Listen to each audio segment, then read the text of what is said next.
محدثاتها وكل محدثة بدعة وكل بدعة ضلالة وكل ضلالة في النار۔ الوافی بما فی الصحیحین، صحیح بخاری اور صحیح مسلم کی احادیث پہ مشتمل ایک عظیم کتاب، جس میں احادیث کے تکرار سے بچنے کی ہر ممکن کوشش کی گئی ہے۔ احادیث کی تعداد 2000 سے زیادہ نہیں ہے، ان میں سے الحمدللہ 1300 سے زائد حدیثیں ہم پڑھ چکے ہیں اور کچھ احادیث باقی رہ گئی ہیں۔ اللہ رب العزت ہم سب کو استقامت دے، اخلاص دے اور اس عمل کو مکمل کرنے کی توفیق دے۔ ہم چھٹا مقصد پڑھ رہے ہیں۔ کتاب 10 مقاصد پہ مشتمل ہے، ان میں سے چھٹا مقصد ہے المعاملات، یعنی کہ وہ احادیث جن کا تعلق لوگوں کے باہمی معاملے سے ہے، اور اس میں کئی کتب ہیں۔ ان میں سے پہلی کتاب ہے کتاب البیوع، اور اس کتاب کا 23واں باب آج ہم شروع کریں گے۔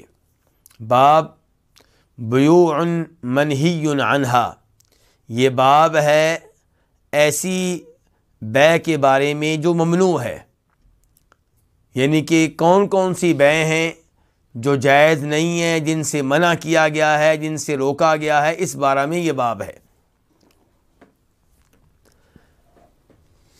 پھر بریکٹ میں بتایا گیا ہے کہ اس باب میں کون کون سی ایسی بیع ہیں جن کا تذکرہ آئے گا اور جو ممنوع ہیں۔ تو پہلے نمبر پہ کہا گیا تلقی الرکمان، کہ قافلے کا استقبال کرنا۔ مزید وضاحت انشاءاللہ حدیث کے ضمن میں آئے گی۔ نمبر 2 بیع حاضر لباد، شہری کا دیہاتی کے لیے بیع کرنا۔ تیسرے نمبر پہ النجش، دھوکہ دینے کے لیے قیمت بڑھانا۔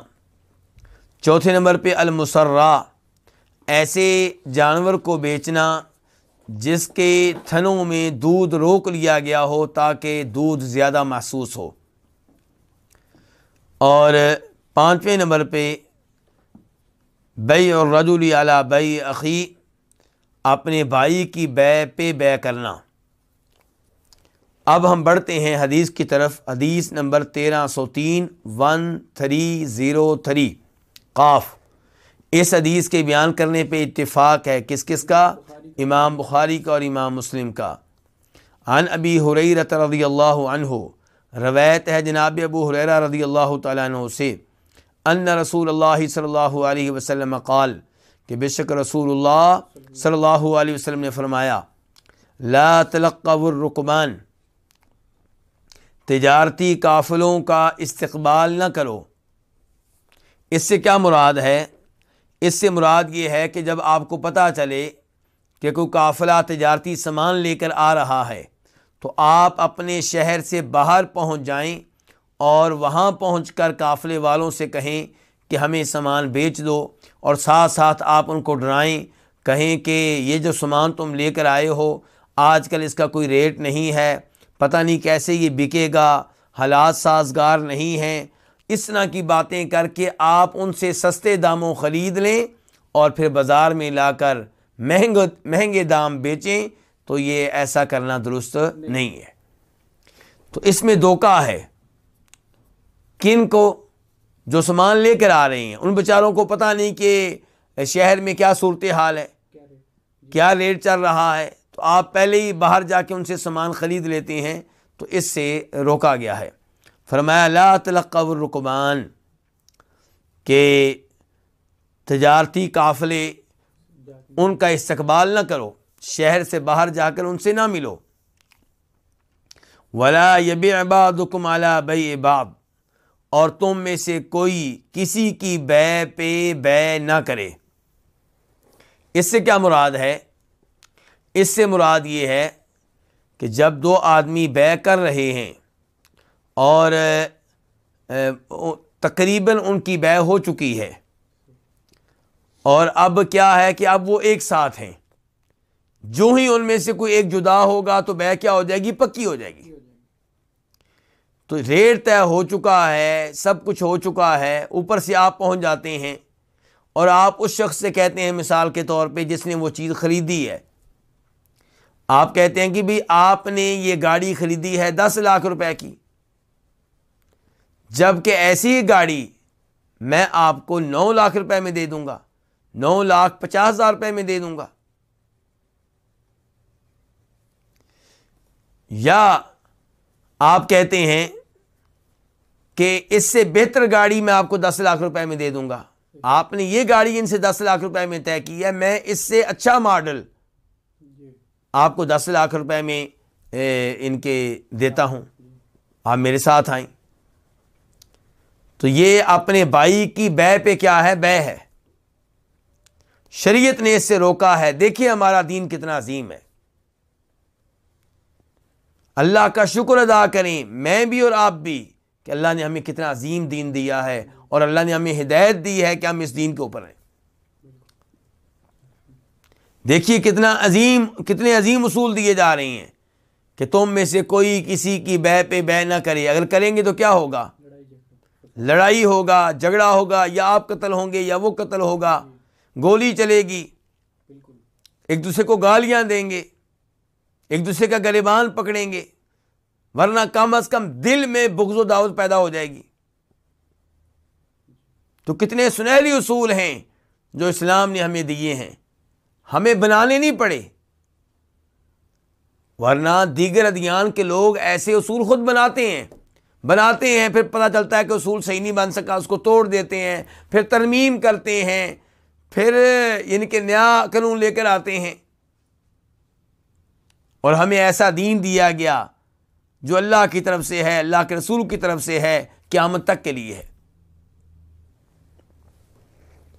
تو کہا گیا وَلَا يَبِعْ بَعْضُكُمْ عَلَىٰ بَيْعِ بَعْضٍ، اور اس سے یہ بھی پتہ چلا کہ اسلام مسلمانوں کو ایک دوسرے سے محبت کرتے ہوئے دیکھنا چاہتا ہے۔ اسلام مسلمانوں کو آپس میں لڑتے ہوئے نہیں دیکھنا چاہتا۔ تو تم میں سے کوئی کسی کی بے پہ بے نہ کرے۔ ہاں اگر ان کی بے مکمل نہیں ہوتی اور وہ ایک دوسرے سے اعراض کر چکے ہیں، ایک دوسرے سے الگ ہو چکے ہیں، اس کے بعد آپ کو حق حاصل ہے۔ وَلَا تَنَاجَشُوا، وَلَا تَنَاجَشُوا یہ نجس سے ہے۔ نجس کس کو کہتے ہیں؟ کہ آپ کوئی چیز خریدنا نہیں چاہتے لیکن پھر بھی اس کی قیمت لگا رہے ہیں، کیوں؟ تاکہ اس کی قیمت بڑھ جائے۔ آپ اس کے ساتھ ملے ہوئے ہیں، کس کے ساتھ؟ جو بولی لگا رہا ہے، جو چیز بیچ رہا ہے۔ ایک آدمی مثال کے طور پہ بولی لگا کے گاڑی بیچ رہا ہے، بولی پہنچ چکی ہے مثال کے طور پہ 10 لاکھ پہ، اب آپ کہتے ہیں نہیں میں 12 لاکھ میں خریدنے کو تیار ہوں، جبکہ آپ خریدنے والے نہیں ہیں، کوئی رغبت نہیں ہے، صرف اس لیے تاکہ اس چیز کا ریٹ بڑھ جائے۔ تو یہ آپ دھوکہ دے رہے ہیں کن کو؟ خریدنے والوں کو۔ تو اسلام اس دھوکے سے بھی روک رہا ہے۔ دیکھیے کتنا عظیم دین ہے۔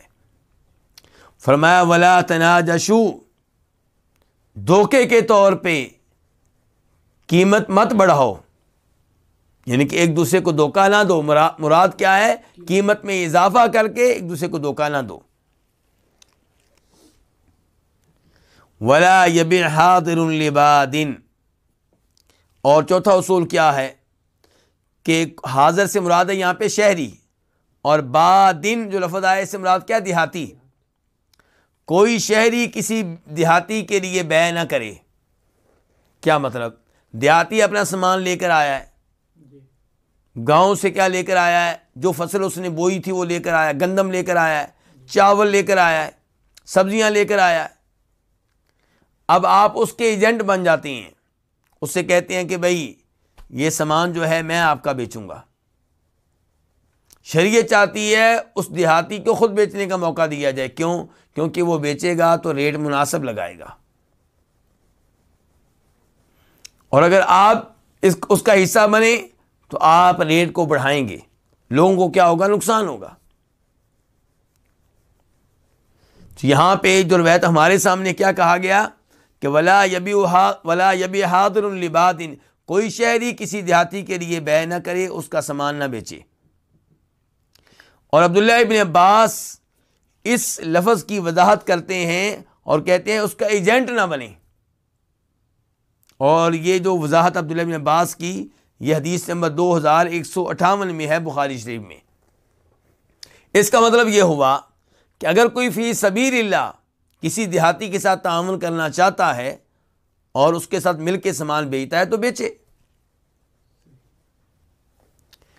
کچھ علماء کرام نے اس کی وضاحت یوں کی ہے کہ دیہاتی آئے گا تو اس کے پاس کوئی ٹھکانہ نہیں ہے، وہ چاہے گا میں جلدی سے سامان بیچوں اور اپنے گھر جاؤں، تو وہ تھوڑی قیمت پہ بیچے گا، لیکن آپ اسے کیا کہتے ہیں کہ یہ سامان میرے حوالے کر دو، میرے گودام میں رکھ دو، میرے گھر میں رکھ دو، میں جب ریٹ بڑھے گا تب بیچوں گا۔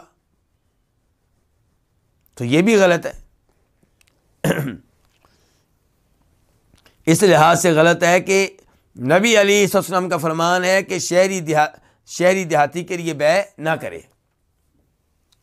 اس کے بعد اس حدیث میں آخری جو ممانعت آئی ہے وہ کیا ہے؟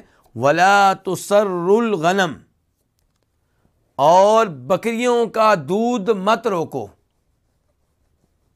یعنی کہ بکریوں کا دودھ نہ دھونا اور تھنوں میں جمع ہونے دینا، کس لیے؟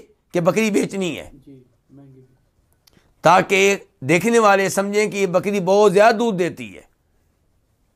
تو اور اس میں بھی لوگوں کو دھوکہ ہے کہ نہیں ہے؟ شریعت دھوکے سے کیسے روک رہی ہے آپ دیکھیں۔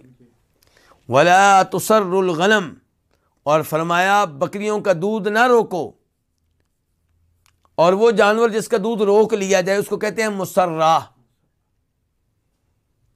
کہ وہ جانور جس کا دودھ روک لیا گیا۔ تو آپ فرما رہے ہیں وَلَا تُسَرُّ الْغَنَمْ، بکریوں کا دودھ نہ روکو۔ تو کیا گائے کا دودھ روک سکتے ہیں؟ اونٹنی کا روک سکتے ہیں؟ دیگر روایات میں ان کا نام بھی آیا ہے۔ تو پتہ چلا کہ کسی بھی جانور کا دودھ آپ روک نہیں سکتے جس کو آپ بیچنا چاہ رہے ہیں اور یہ دکھانا چاہ رہے ہیں کہ اس کا دودھ بہت زیادہ ہے۔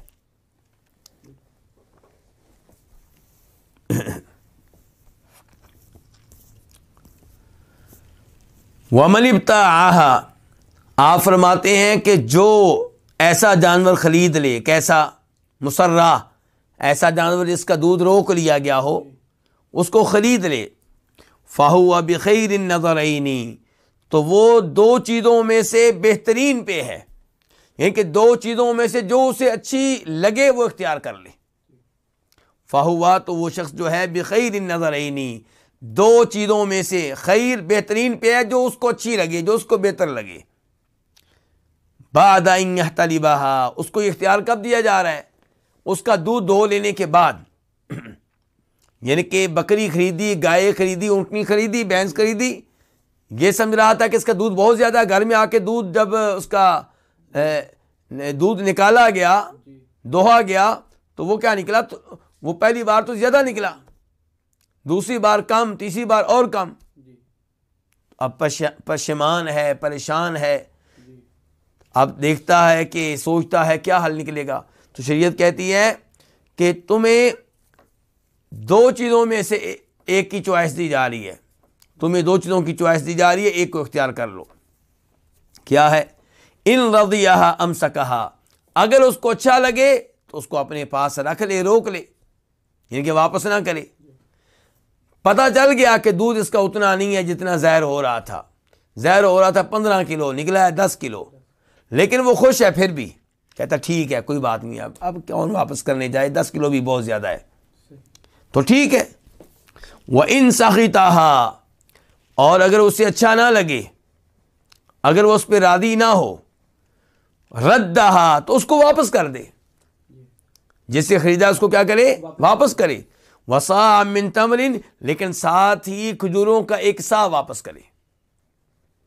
ایک سا کتنا ہوتا ہے؟ تقریباً 2.5 کلو، یعنی کہ جانور واپس کرے، بکری، گائے، اونٹنی، اور ساتھ 2.5 کلو کھجوریں بھی دے۔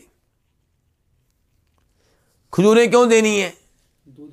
کیونکہ دودھ استعمال کیا 1 دن، 2 دن، 3 دن، کیونکہ یہ شریعت کی طرف سے جو آپ کو آپشن دیا گیا ہے یہ 3 دن کے لیے ہے۔ مسلم شریف کی حدیث ہے 1524، اس میں وضاحت آئی ہے کہ یہ آپشن 3 دنوں کے لیے ہے، یعنی کہ 3 دنوں کے اندر اندر آپ نے فیصلہ کرنا ہے کہ جانور رکھنا ہے یا واپس کرنا ہے۔ اگر 4 دن گزر گئے اب نہیں، اب اس ایپ کی وجہ سے آپ واپس نہیں کریں گے۔ البتہ اس ایپ کی وجہ سے اگر آپ واپس کرنا چاہتے ہیں تو آپ اس سے بات کر کے دیکھ لیں، اگر وہ راضی ہو جائے تو ٹھیک، اگر راضی نہیں ہوتا تو شریعت نے جو آپ کو آپشن دیا تھا اس کی مدت ختم ہو چکی ہے۔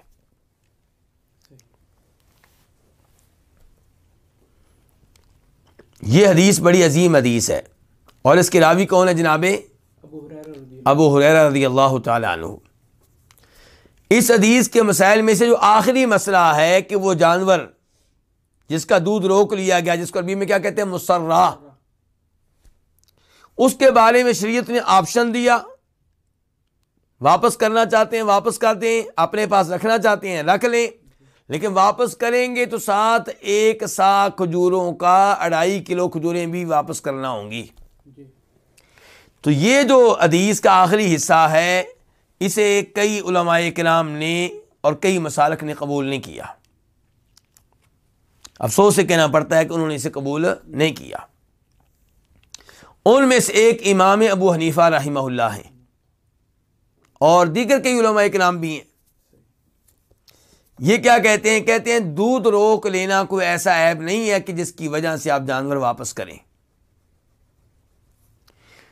تو ان سے کہا گیا بھی یہ حدیث ہے بخاری کی، ان کے امام ابو حنیفہ رحمہ اللہ کے ماننے والوں سے کہا گیا، بعد میں آنے والوں سے، کہ بخاری شریف کی حدیث ہے۔ تو امام ابو حنیفہ رحمہ اللہ کے ماننے والوں نے، امام ابو حنیفہ رحمہ اللہ کے شاگردوں نے اور شاگردوں کے شاگردوں نے، ان تمام نے مل کے جواب کیا دیا؟ کہنے لگے حدیث میں مسئلہ ہے، اس حدیث کو یہاں پہ اس حدیث پہ یہاں پہ عمل نہیں ہوگا۔ کیوں بھی عمل نہیں ہوگا؟ کہتے ہیں کہ یہ حدیث اسلام کے بنیادی اصولوں کے خلاف ہے، یہ حدیث اسلام کے بنیادی اصولوں کے خلاف ہے۔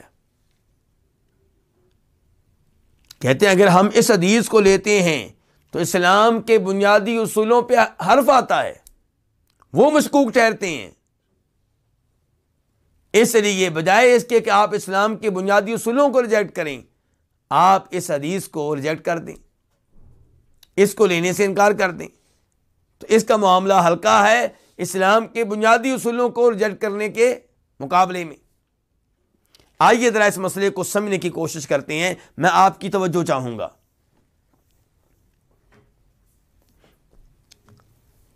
کون سے اصول ہیں جی جن کے مخالف ہے یہ حدیث؟ کہتے ہیں پہلے نمبر پہ اسلام کا اصول یہ ہے کہ الخراج بالضمان، الخراج بالضمان، کہ فائدہ آپ تب کسی چیز سے اٹھائیں جب آپ اس کے ضامن بنیں۔ کسی بھی چیز سے آپ فائدہ کب اٹھائیں گے؟ جب آپ اس کے ضامن بنیں گے۔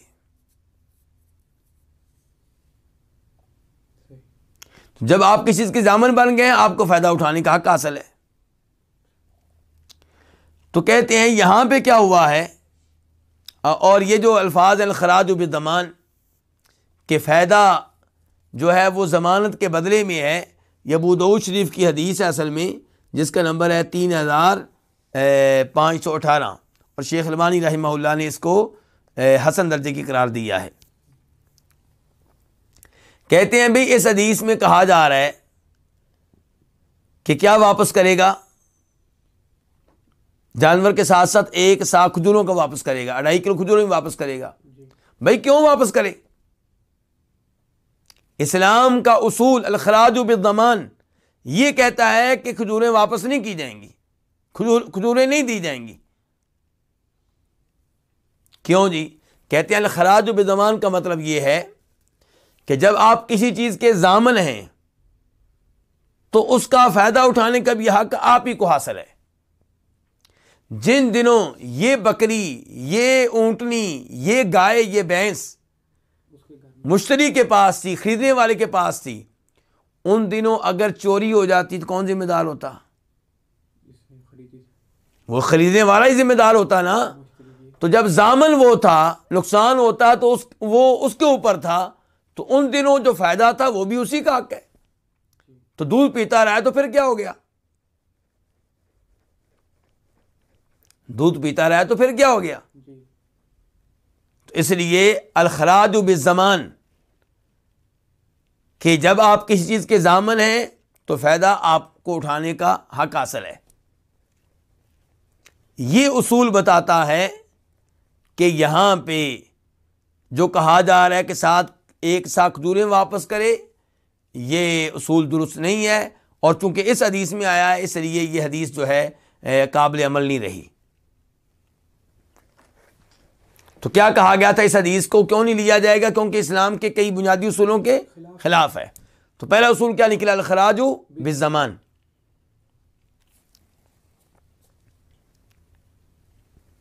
دوسرے نمبر پہ اسلام کے بنیادی اصولوں میں سے یہ ہے کہ جب غلے کے بدلے میں غلے کی بیع ہوگی تو اس میں ادھار نہیں چلے گا، اس میں ادھار نہیں چلے گا، ایک ہاتھ سے دیں ایک ہاتھ سے لیں۔ اور یہاں پہ کیا ہے؟ پہلے دودھ پیا گیا ہے، جب دودھ پیا گیا ہے تب گندم نہیں دی گئی، تب کھجوریں نہیں دی گئیں۔ اب دودھ پینے کے بعد اب کیا دیا جا رہا ہے؟ اب وہ کھجوریں دی جا رہی ہیں، 2.5 کلو کھجوریں بعد میں دی جا رہی ہیں نا۔ تو ادھر کیا تھا؟ دودھ کھانے پینے کی چیز ہے نا، اور ادھر کیا ہے؟ کھجوریں۔ تو کہتے ہیں یہاں پہ ہونا ہی چاہیے تھا ایک ہاتھ سے دیں ایک ہاتھ سے لیں۔ دودھ کی آپ بیع جب کریں گے کس کے ساتھ؟ کھجوروں کے ساتھ، کیونکہ کھجوروں کو کہا جا رہا ہے دودھ کی قیمت ہے، تو کہتے ہیں پھر ایک ہاتھ سے لیں ایک ہاتھ سے دیں کا اصول ہونا چاہیے تھا۔ تو کہتے ہیں کہ جو کچھ سے روایت میں بتایا جا رہا ہے وہ اس اصول کے بھی خلاف ہے۔ اس کے بعد کہتے ہیں تیسرا اصول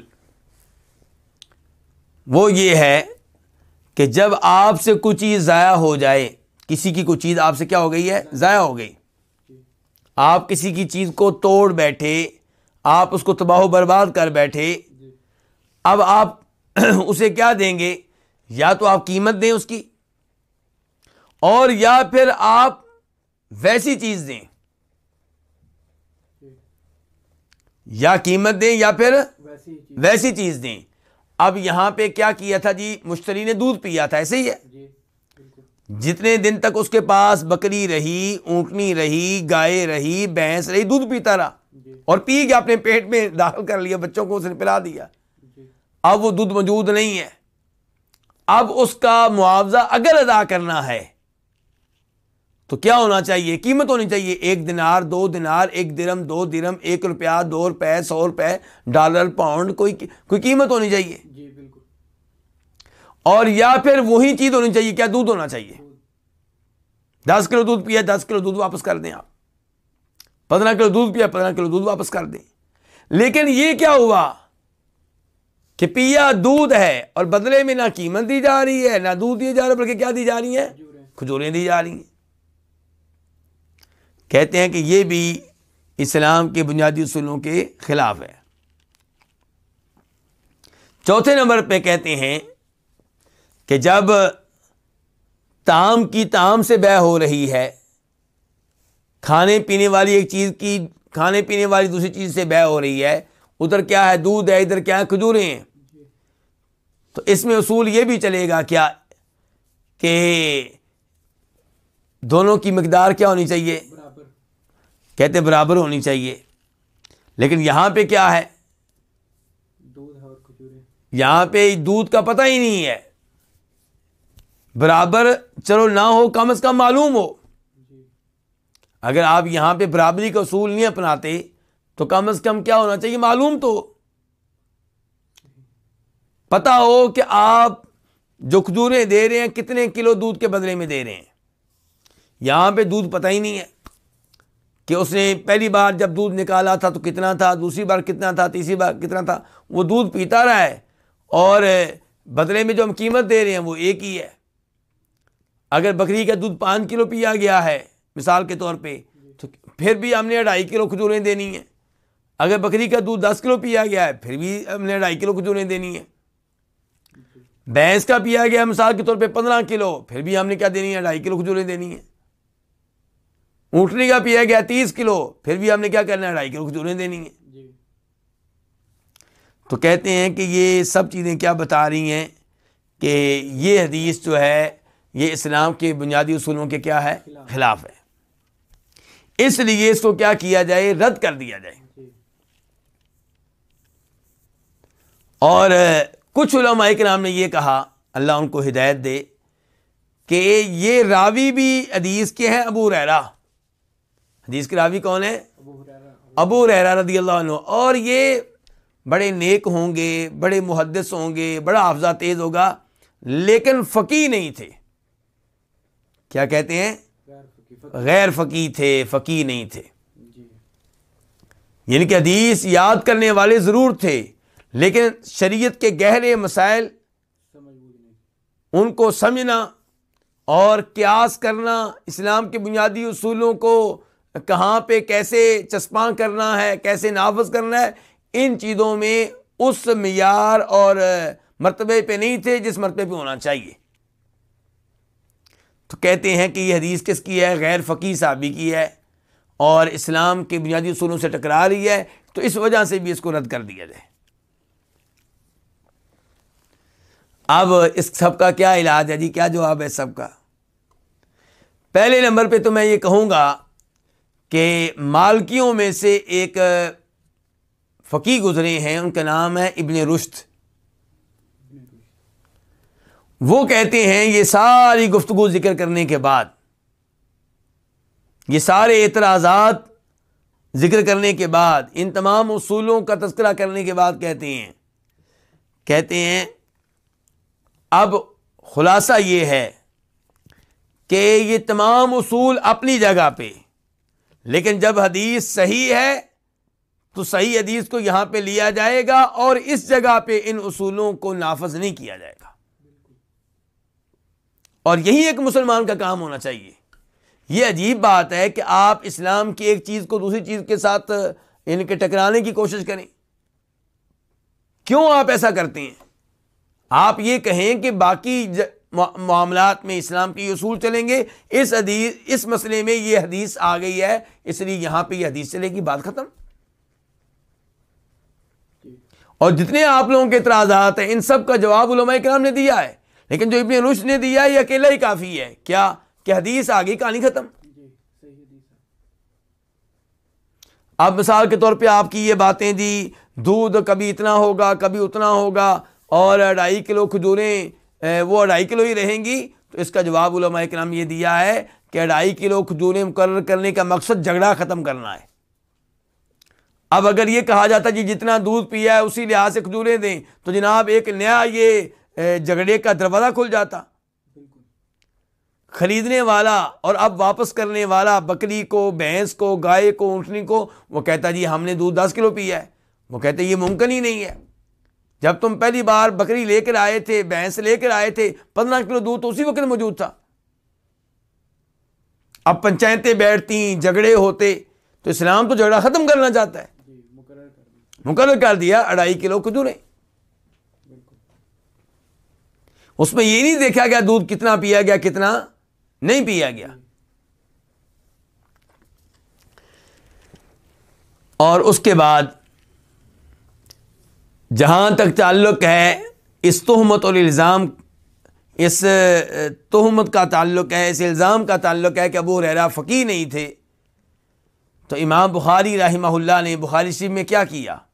جب یہ حدیث لے کر آئے تو ساتھ ہی عبداللہ بن مسعود رضی اللہ تعالیٰ عنہ کا فتویٰ لے کر آئے، ان کا قول پیش کر دیا. عبداللہ بن مسعود اپنے قول اور فتوے میں وہی کچھ کہہ رہے ہیں جو اس حدیث میں ہے. امام بخاری نے ان لوگوں کو جواب دے دیا کہ تم نے ابو ہریرہ پہ تو تہمت لگا دی، کیا غیر فقیہ ہے. عبداللہ بن مسعود کا کیا کرو گے جن کو تم بھی فقیہ مانتے ہو؟ تو امام بخاری رحمہ اللہ نے پیغام دے دیا کہ یہ کام تمہارا ٹھیک نہیں ہے. اور صحیح بات یہ کہ جناب ابو ہریرہ عظیم حافظ، عظیم محدث بھی تھے اور عظیم فقیہ بھی تھے.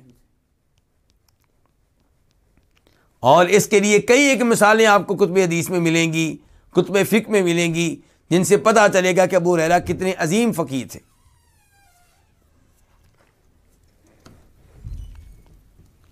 اور ہمیں یہ بات بھولنی نہیں چاہیے کہ فقاہت کس کا نام ہے؟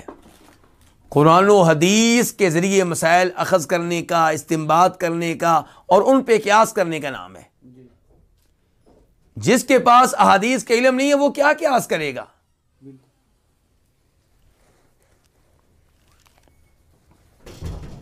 تو خلاصہ کلام یہ ہے کہ حدیث رسول علیہ الصلوۃ والسلام حرف آخر ہے، اور اس کو رد کرنے کے لیے جتنے بھی اصول گڑھ لیے جائیں، جتنی بھی باتیں بنا لی جائیں، ان کی کوئی حیثیت نہیں ہے۔ نبی علیہ الصلوۃ والسلام سپریم لا ہیں، ان کا ہم نے کلمہ پڑھا ہے، جو انہوں نے کہہ دیا وہ حرف آخر ہے۔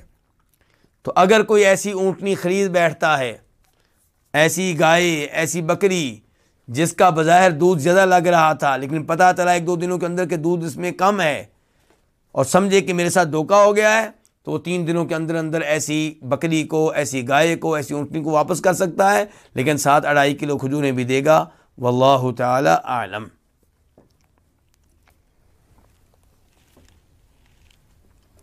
اس کے بعد حدیث نمبر 1304 1304 میم۔ اس حدیث کو روایت کرنے والی امام کون ہے؟ امام مسلم۔ عن جابر، روایت ہے جناب جابر بن عبداللہ الانصاری رضی اللہ تعالی عنہ سے، وہ کہتے ہیں قال رسول اللہ صلی اللہ علیہ وسلم، کہ فرمایا نبی علیہ الصلوۃ والسلام نے، لا یبیع حاضر لباد، کہ کوئی شہری کسی دیہاتی کے لیے بیع نہ کرے، کوئی شہری کسی دیہاتی کا سامان فروخت نہ کرے۔ دعوا الناس یرزق اللہ بعضهم من بعض، لوگوں کو چھوڑ دو، یعنی کہ آپ کہہ رہے ہیں ان کو جنہوں نے ایجنٹ کا کردار ادا کرنا تھا، ان کو کہہ رہے ہیں کہ لوگوں کو چھوڑ دو، ان کی حالت پہ لوگوں کو چھوڑ دو، اللہ تعالیٰ ان میں سے بعض کو بعض سے رزق دے۔ بائع اور مشتری کو ایک دوسرے کے ذریعے رزق کمانے دو، مشتری بائع کے ذریعے رزق کمائے گا اور بائع مشتری کے ذریعے کمائے گا، تو تم درمیان میں داخل ہو کر ان کے لیے مسائل پیدا نہ کرو۔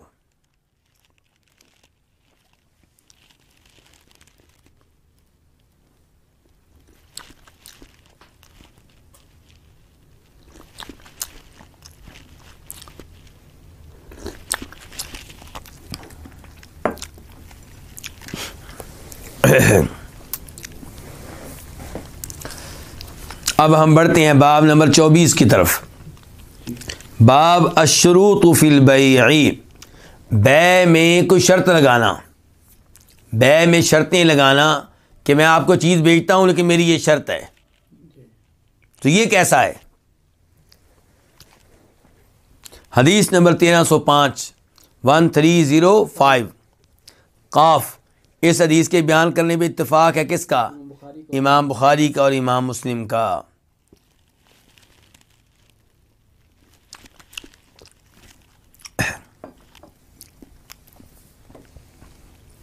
عن جابر رضی اللہ عنہ، روایت ہے جناب جابر بن عبداللہ انصاری رضی اللہ تعالی عنہما سے، انہ کان یسیر علی جمل لہ، کہ بے شک وہ چل رہے تھے اپنے ایک اونٹ پہ، قد آیا، جو تھک چکا تھا، یعنی کہ سفر میں تھے، اور یہ سفر جناب جابر کا نبی علیہ الصلوۃ والسلام کے ساتھ تھا، کسی غزوے سے، کسی جنگ سے واپس آ رہے تھے۔ کون سی جنگ تھی؟ ایک موقف یہ ہے کہ غزوہ تبوک، جنگ تبوک، اور دوسرا موقف یہ ہے کہ ذات الرقاع۔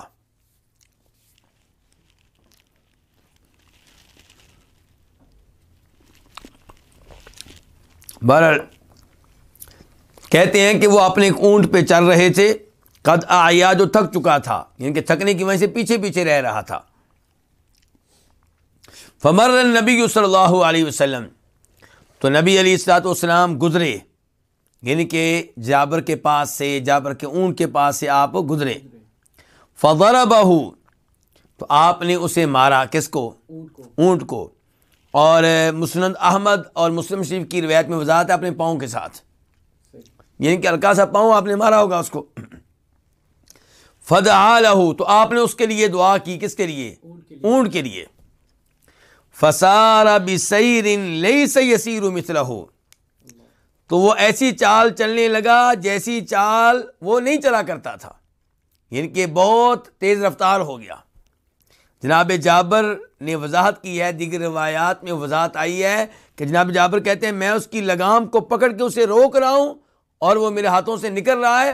میں چاہتا ہوں کہ آہستہ چلے تاکہ میں نبی علیہ السلام کے الفاظ سنتا رہوں، آپ کی باتیں سنتا رہوں، آپ کی حدیث سنتا رہوں. یہ کیا تھی؟ یہ نبی علیہ السلام کی برکت تھی. ثم قال، پھر آپ نے کہا، آپ علیہ السلام نے کہا، کسے؟ جابر سے کہا، بعنیہ بوقیۃ، کہ مجھے یہ بیچ دو ایک اوقیے میں، ایک اوقیے کے عوض مجھے یہ بیچ دو. اوقیہ کسے کہتے ہیں؟ جس میں 5 اوقیہ کہتے ہیں 40 درہم کو. اوقیہ کس کو کہتے ہیں؟ 40 درہم کو.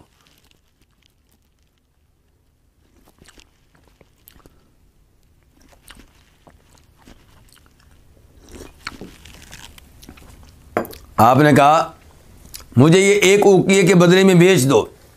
قلت لا، جناب جابر کہتے ہیں کہ میں نے کہا نہیں. اور نسائی شریف میں یہاں پہ وضاحت آئی ہے کہ جابر کہتے ہیں مجھے اس اونٹ کی شدید حاجت تھی، شدید ضرورت تھی. اور کچھ روایات سے یہ محسوس ہوتا ہے کہ جناب جابر چاہتے تھے کہ اونٹ میرے پاس رہے. اب نبی علیہ السلام کی دعا سے تیز ہو چکا ہے، یا وہ چاہتے تھے کہ پھر اگر میرے پاس نہیں رہتا، اللہ کے رسول لینا چاہتے ہیں تو پھر پیسوں کے بغیر لیں، بے نہ کریں، تحفہ کے طور پہ لے لیں. تو بہرحال جناب جابر نے کہا کہ نہیں، یعنی کہ میں نہیں بیچوں گا.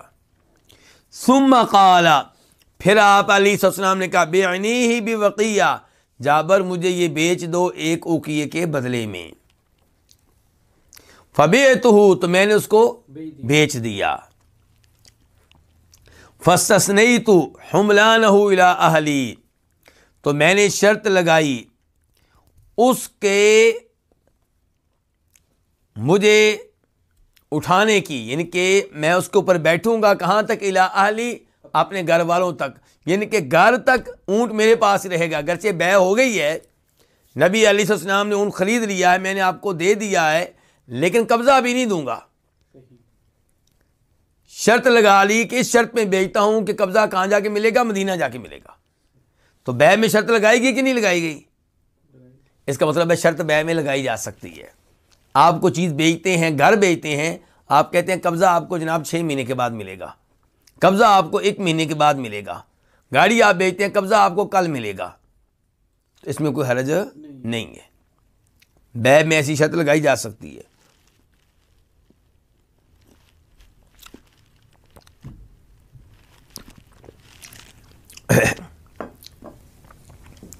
کہتے ہیں جناب جابر، فلما قدمنا، جب ہم آئے، کہاں آئے؟ مدینہ آئے. اتیتہ بالجمل، تو میں آپ کے پاس اونٹ لے کر آیا، میں آپ کے پاس وہ والا اونٹ لے کر آیا. وَنَقَدَنِي ثَمَنَهُ، اور آپ نے مجھے اس کی قیمت دی. مجھے اس کی قیمت نقد دی، ادھار نہیں کیا، مجھے اس کی قیمت دی. قیمت کیا تھی؟ 40 درہم. اور تفصیلی روایات میں آیا ہے کہ نبی علیہ السلام کے پاس جب جابر پہنچے تو آپ مسجد کے باہر کھڑے تھے. تو آپ نے جابر سے کہا مسجد میں داخل ہو جاؤ، 2 رکعتیں ادا کرو. انہوں نے 2 رکعتیں ادا کیں. پھر باہر آئے تو آپ نے جناب بلال سے کہا کہ بلال ان کی قیمت تول دو، قیمت تول دو، کیونکہ درہم و دینار تولے جاتے تھے. تو فرمایا ان کی قیمت تول دو، اور پھر آپ نے کہا ان کو اضافی قیمت بھی دو. نبی علیہ السلام سے ہمیں سیکھنا چاہیے کہ کاروبار میں کیسا ہونا چاہیے انسان کو، کھلے دل والا. آپ نے ایک حدیث میں کہا ہے نا، جو ہم پہلے پڑھ چکے ہیں، کہ اللہ تعالیٰ رحم کرے اس آدمی پہ جو جب بیع کرے، کوئی چیز بیچے تو تب بھی کشادہ دلی سے کام لے، فراخ دلی سے کام لے، اور جب چیز خریدے تو تب بھی، اور جب اپنے پیسوں کا تقاضا کرے، قیمت مانگے، تو تب بھی وہ کیا ہو، فراخ دلی سے کام لے۔ یہاں پہ دیکھیے آپ کی فراخ دلی کہ قیمت دی ہے اور اضافی بھی کہا ہے بلال رضی اللہ عنہ سے کہ ان کو اضافی بھی دیں، تو وہ اضافی قیمت بھی جناب جابر کو دی گئی، اور جناب جعفر اس اضافی قیمت کو سنبھال کے رکھتے تھے کہ یہ نشانی ہے نبی علیہ الصلوۃ والسلام کی۔ کہتے ہیں ثم انصرفت، پھر میں کیا ہوا، پھر گیا، یعنی کہ لوٹا، مڑ گیا، یعنی کہ میں واپس آنے لگا آپ کو اونٹ دے کر اور قیمت لے کر۔ فارسل علی اثری، تو آپ نے میرے پیچھے پیغام بھیج دیا۔ کیا پیغام؟ پیغام یہ آیا کہ تمہیں بلا رہے ہیں کون؟ نبی علیہ الصلوۃ والسلام۔ کچھ روایات میں یہ وضاحت آئی ہے کہ جناب جابر پریشان ہو گئے کہ کہیں نبی علیہ الصلوۃ والسلام بیع کو واپس نہ کر دیں، بیع کینسل نہ کر دیں۔ جناب جابر اب بڑے خوش تھے کہ اونٹ بک گیا ہے اور قیمت بڑی اچھی ملی ہے، بلکہ اضافی قیمت ملی ہے۔ اب پہلے وہ بیچنا نہیں چاہتے تھے اور اب بیع کینسل نہیں کرنا چاہتے، لیکن جب آئے تو نبی علیہ السلام نے کیا فرمایا؟ فرمایا ما کنت لآخذ جملک، میں تمہارا اونٹ لینے والا نہیں ہوں، فخذ جملک، اس لیے اپنا اونٹ لے لو، فہو مالک، وہ تمہارا مال ہے۔ تو نبی علیہ الصلوۃ والسلام نے جناب جابر سے اونٹ خرید کر جناب جابر کو اونٹ ہبہ کر دیا، ہدیہ کر دیا۔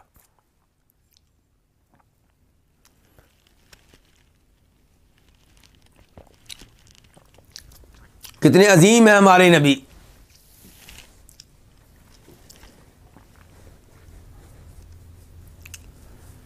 تو یہ ہے جی بیع میں شرط لگانا، لگائی گئی یا نہیں لگائی گئی؟ جی لگائے گی۔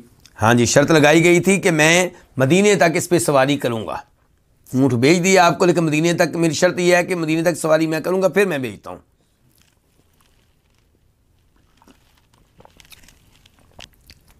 اور یہاں سے پتہ چلا نبی علیہ السلام کے اخلاق کا، آپ کی عظمت کا، کہ آپ اپنے صحابہ کرام کا کتنا خیال رکھتے ہیں۔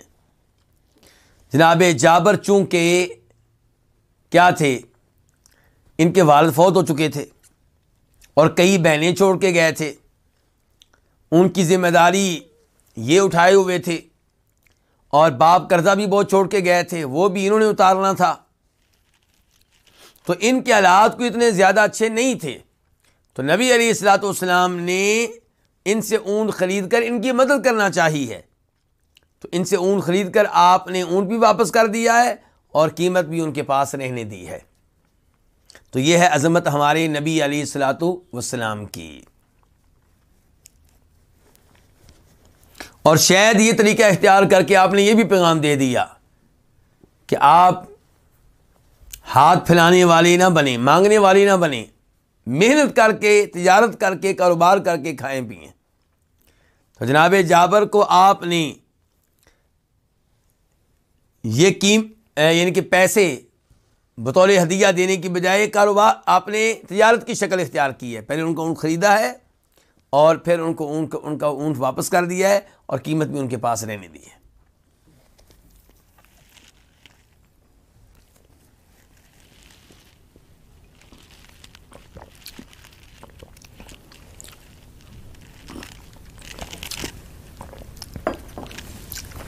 اس کے بعد حدیث نمبر 1306 1306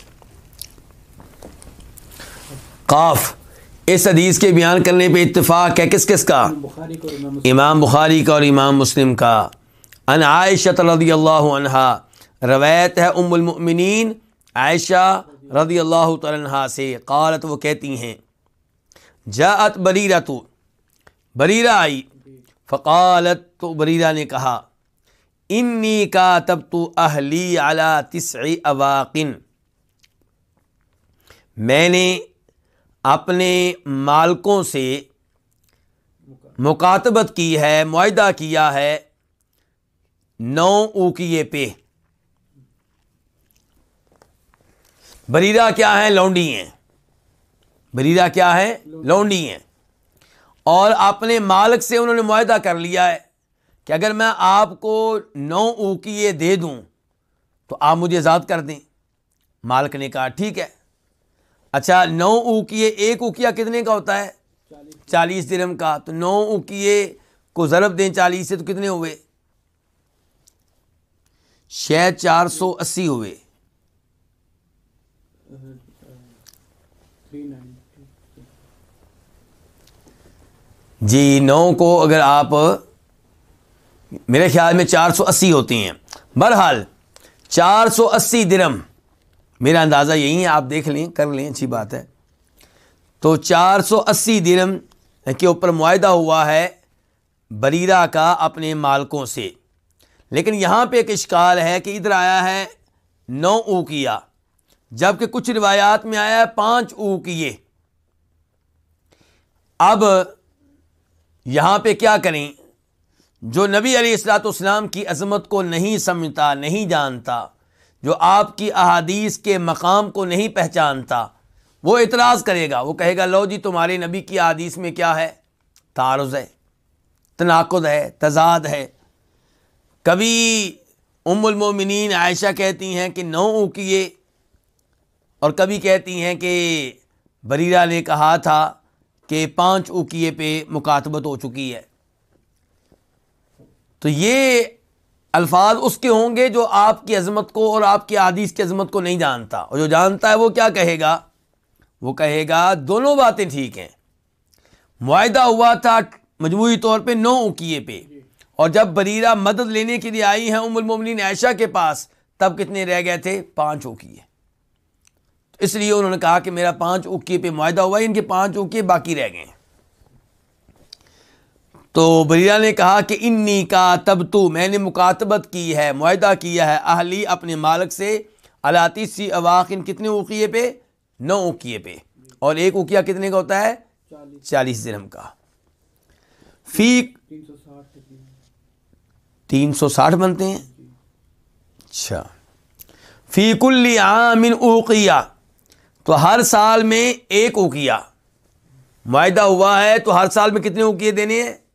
ایک اوقیہ دینا ہے۔ فَأَعِینِینِی، تو آپ میری کیا کریں؟ میری مدد کریں، آپ مجھ سے تعاون کریں، میری کیا کریں؟ مدد کریں۔ فقالت عائشہ، تو اس سے کیا پتہ چلا بریرہ جناب عائشہ کے پاس کیوں آئی تھی؟ تعاون لینے کے لیے آئی تھی۔ کیوں آئی تھی؟ تعاون لینے کے لیے۔ اور پتہ چلا کہ ایسی صورتحال میں مانگنا جائز ہو جاتا ہے، مدد لینا جائز ہو جاتا ہے،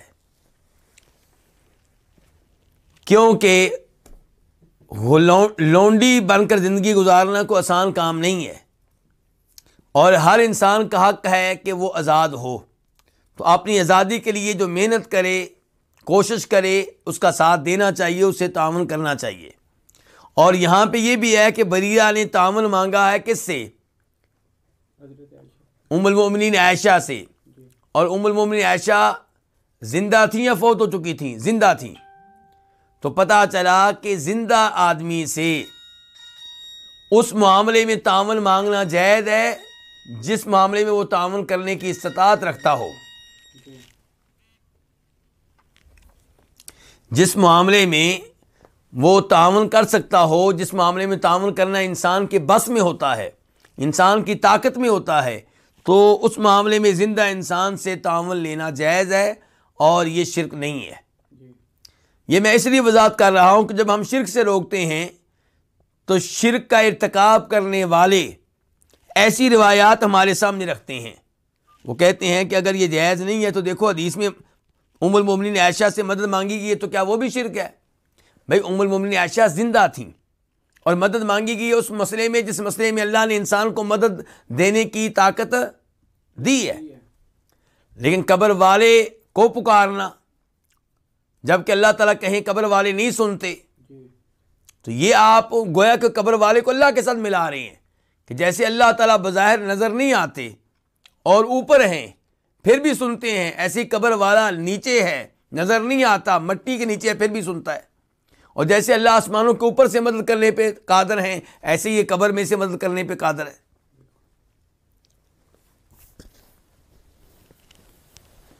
فقالت عائشہ، تو ام المومنین عائشہ نے کیا کہا آگے سے؟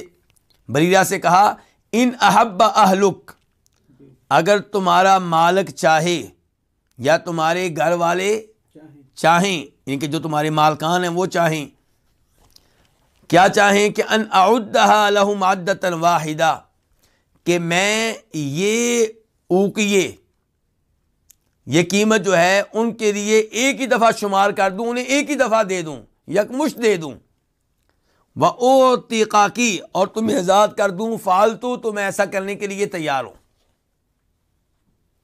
یعنی کہ اگر تمہارے مالک یہ بات مان جائیں کہ میں تمہیں ابھی سے تمہاری قیمت ادا کر دوں اور تمہیں خرید لوں اور پھر تمہیں کیا کر دوں؟ آزاد کر دوں، تو ایسا میں کر سکتی ہوں۔ یہ مالکوں سے سوال ضروری تھا کیونکہ مالکوں کے ساتھ معاہدہ ہوا تھا 9 سال کا، تو اب کیا تھا کہ ابھی سے بریرہ آزاد ہو جائیں گی فوری طور پہ، ایک لونڈی ان کے ہاتھ سے نکل جائے گی۔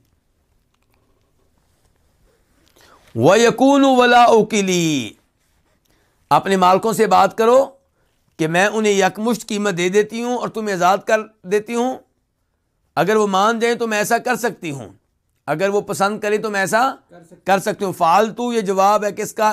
ان کا، کہ اگر تمہارا مالک چاہے کہ میں انہیں یکمشت قیمت دے دوں اور تمہیں آزاد کر دوں، فالتو تو میں ایسا کر لیتی ہوں۔ وَيَكُونُ وَلَاؤُكِ لِي، اور تمہاری ولا میرے لیے ہوگی۔ ولا کسے کہتے ہیں؟ اب اوقیہ لفظ نیا آیا تھا، اس کی میں نے وضاحت کر دی ہے۔ ایک اوقیہ کتنے درہم کا ہوتا ہے؟ 40 کا۔ اب ہے کہ ولا کسے کہتے ہیں؟ ایسا کہہ رہی ہے تمہاری ولا میرے پاس ہوگی۔ ولا اس تعلق کو کہتے ہیں جو غلام کو آزاد کرنے کے بعد، لونڈی کو آزاد کرنے کے بعد غلام اور غلام کے مالک کے درمیان رہتا ہے، لونڈی اور اس کے مالک کے درمیان رہتا ہے۔ اس تعلق کو کیا کہتے ہیں؟ ولا۔ اور اس تعلق کا تقاضا کیا ہے؟ اس کا تقاضا یہ ہے کہ جب وہ غلام فوت ہوگا یا لونڈی فوت ہوگی، اگر اس کے اپنے رشتہ دار ہوئے تو وہ اس کے وارث بنیں گے، اگر نہ ہوئے تو وہ مالک وارث بنے گا جس نے آزاد کیا تھا۔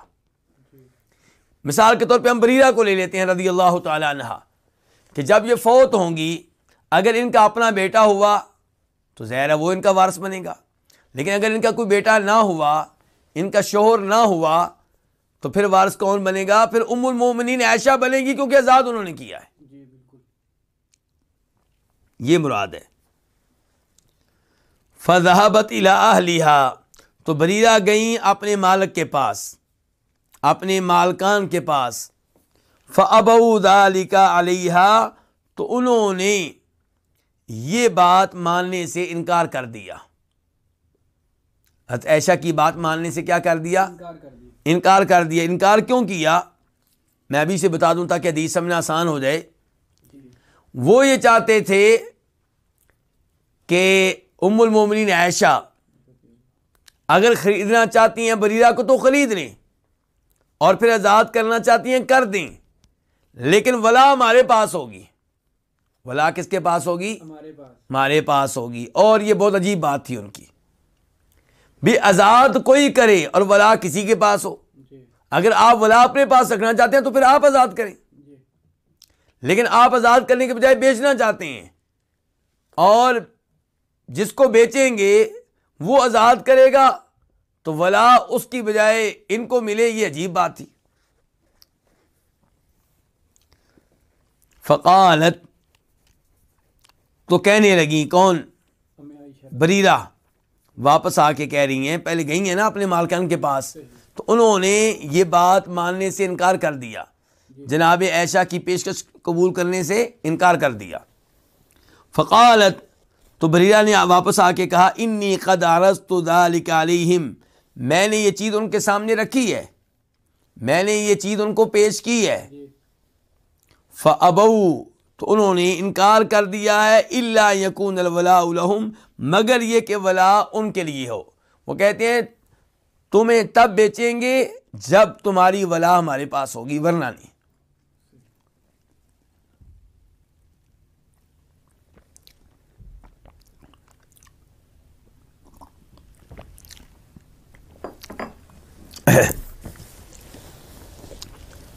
فسمع بذلك رسول اللہ صلی اللہ علیہ وسلم، ام المومنین عائشہ فرماتی ہیں کہ یہ باتیں نبی علیہ الصلوۃ والسلام نے سن لیں.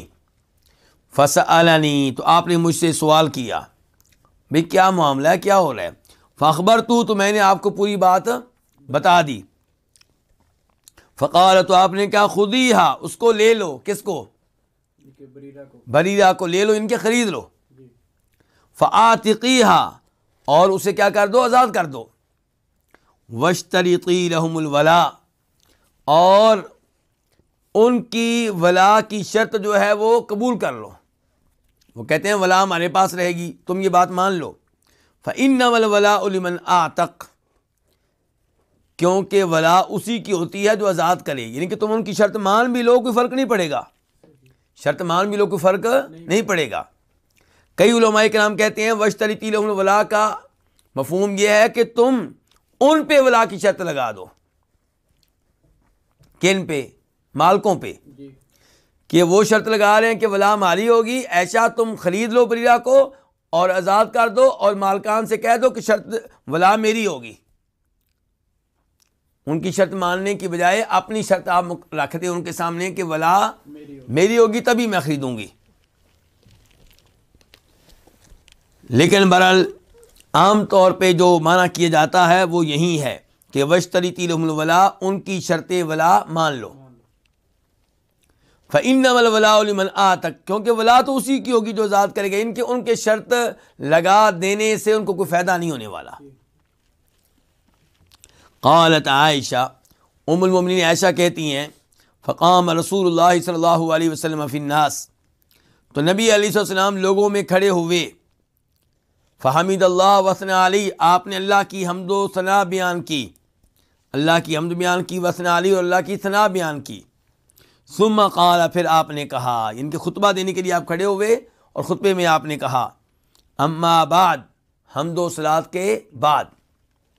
فما بال رجال منکم یشترطون شروطا لیست فی کتاب اللہ، کیا حال ہے تم میں سے کئی مردوں کا، کئی لوگوں کا، یشترطون شروطا، وہ ایسی شرطیں لگاتے ہیں، لیست فی کتاب اللہ، جو اللہ کی کتاب میں نہیں ہے. مراد یہ ہے کہ اللہ کے حکم میں نہیں ہے، نہ قرآن میں ہے نہ حدیث میں ہے. تو کیا حال ہے تم میں سے کئی ایسے لوگوں کا جو ایسی شرطیں لگاتے ہیں جو اللہ کی کتاب میں نہیں ہیں، یعنی کہ اللہ کے حکم میں نہیں ہے. فَأَيُّمَا شَرْطٍ لَيْسَ فِي كِتَابِ اللَّهِ فَهُوَ باطل، تو جو بھی شرط اللہ کی کتاب میں نہیں ہے تو وہ کیا ہے، وہ باطل ہے. وَإِن كَانَ مِئَةَ شَرْطٍ، اگرچہ 100 شرطیں ہوں، یعنی کہ ایسی شرطیں جو اللہ کی شریعت کے خلاف ہوں، قرآن و حدیث کے خلاف ہوں، وہ 100 بھی لگا لی جائیں تو نہیں مانی جائیں گی، لگانے کا کوئی فائدہ نہیں ہوگا.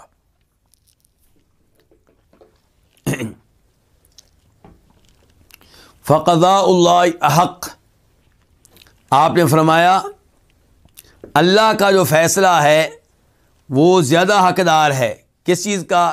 اس چیز کا کہ اسے مانا جائے، اسے لیا جائے، اس پہ عمل کیا جائے. وشرط اللہ اوثق، اور اللہ کی شرط زیادہ پختہ ہے. تو جب اللہ کی طرف سے شرط آ جائے تو اس کے مقابلے میں جو شرط ہوگی اس کو مانا نہیں جائے گا. پھر فرمایا ما بال رجال منکم، تم میں سے کئی لوگوں کا کیا حال ہے کہ ان میں سے ایک کہتا ہے اعتق یا فلان، اے فلان تم غلام آزاد کرو، ولی الولا، اور اس کی ولا میرے لیے ہوگی. ان کے آپ حیرانگی سے کہہ رہے ہیں آزاد وہ کرے اور ولا تمہاری ہوگی، کتنی عجیب بات ہے. فرمایا تم میں سے کئی لوگوں کا کیا حال ہے کہ ان میں سے کوئی کہتا ہے کہ اعتق یا فلان، اے فلان تم آزاد کرو، ولی الولا، اور میرے پاس کیا ہوگی، ولا ہوگی. انما الولاء لمن اعتق، آپ نے فرمایا سوائے اس کے نہیں، ولا اسی کے لیے ہے جو غلام کو کیا کرے گا، آزاد کرے گا. تو یہاں پہ کیا ہوا ہے، یہاں پہ یہ ہے کہ پچھلی حدیث میں ہم نے پڑھا تھا کہ شرط لگائی گئی اور وہ شرط مان لی گئی کیونکہ درست شرط تھی، جائز شرط تھی. اور اس حدیث میں شرط لگائی گئی ہے چونکہ وہ اللہ کے حکم کے خلاف ہے، اس لیے اس کو نہیں مانا گیا اور اس کو ریجیکٹ کر دیا گیا ہے. تو باب کیا تھا کہ بیع میں شرط لگانا. تو اب ان دو حدیثوں کی روشنی میں ہم کیا سمجھیں گے کہ اگر شرط ایسی ہے جو جائز ہے تو بیع میں لگائی جا سکتی ہے, اس میں کوئی حرج نہیں ہے, اور اگر ناجائز شرط ہے تو وہ باطل ہے, اسے مانا نہیں جائے گا. بلکہ یہیں سے آپ یہ چیز بھی سمجھ سکتے ہیں کہ نکاح میں بھی یہی صورتحال ہے کہ نکاح میں بھی جائز شرط لگائی جا سکتی ہے اور ناجائز شرط نہیں لگائی جائے گی. مثال کے طور پہ یہ شرط لگانا کہ ہم آپ کو بیٹی کا رشتہ دیتے ہیں لیکن اس سے آپ نکاح نہیں کر سکیں گے اور اس سے آپ ان کے بچے نہیں لے سکیں گے. شرط ہے ہماری کہ ہم آپ کو بیٹی کا رشتہ دیتے ہیں لیکن آپ کو اس سے بچے پیدا کرنے کی اجازت نہیں ہوگی. بھائی یہ شرط جو ہے یہ تو نکاح کے مقاصد کے خلاف ہے, تو ایسی شرط نہیں مانی جائے گی. لیکن کوئی جائز شرط ہوگی مانی جا سکتی ہے. مثال کے طور پہ نکاح کے موقع پہ لڑکی کے گھر والے شرط لگاتے ہیں کہ آپ لڑکی کو شہر میں رکھیں گے, گاؤں میں نہیں رکھیں گے, مانی جائے گی. اگر آپ نے شرط مان لی ہے, سائن کر دی ہے, تو بالکل اس پہ عمل کرنا ہوگا. یا وہ شرط لگاتے ہیں کہ آپ اس کو ایک اس شہر میں رکھیں گے, دوسرے شہر میں نہیں لے جا سکتے, اس ملک میں رکھیں گے, دوسرے ملک میں نہیں لے جا سکتے. تو ایسی شرطیں نکاح میں مقرر بھی کی جا سکتی ہیں, لگائی بھی جا سکتی ہیں, اور ان پہ عمل کرنا ضروری ہوگا جب مان لی جائیں. البتہ اگر آپ چاہیں تو آپ کہہ سکتے ہیں ہم یہ شرط نہیں مانتے, لیکن اگر آپ نے مان لیا تو اب ان کے اوپر عمل کرنا ہوگا.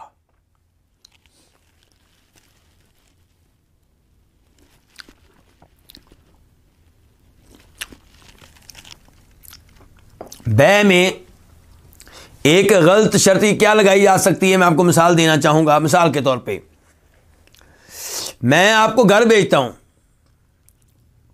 لیکن میری شرط یہ ہے کہ آپ اس گھر کو نہ آگے بیچ سکتے ہیں, نہ گفٹ کر سکتے ہیں, نہ اس کا کوئی وارث بنے گا. یہ کیا ہوا جی؟ بیع کا مطلب کیا ہوتا ہے کہ یہ چیز کا مالک میں بن گیا ہوں, اب میری مرضی, میں چاہے بیچوں, چاہے کسی کو میں گفٹ دوں, چاہے میں کسی کو ہدیہ دوں, چاہے میں اپنے پاس رکھوں, میں چاہے میں گراؤں, چاہے میں جو مرضی میں کروں. آپ کا تعلق کیا ہے کہ آپ میرے اوپر ایسی شرطیں لگائیں؟ تو اس لیے یہ شرط جو ہے, جو اس کی میں نے ابھی مثال دی ہے, یہ بھی بیع کے بنیادی مقاصد کے خلاف ہے. تو اس لیے ایسی شرط جو ہوگی وہ کیا ہوگی؟ غلط ہوگی, نہ لگانی چاہیے, اور نہ ہی ایسی شرط لگانے سے کوئی فائدہ ہونے والا ہے.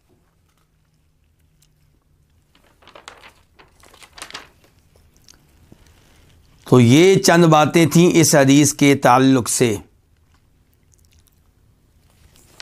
اب ہم منتقل ہوتے ہیں باب نمبر 25 کی طرف.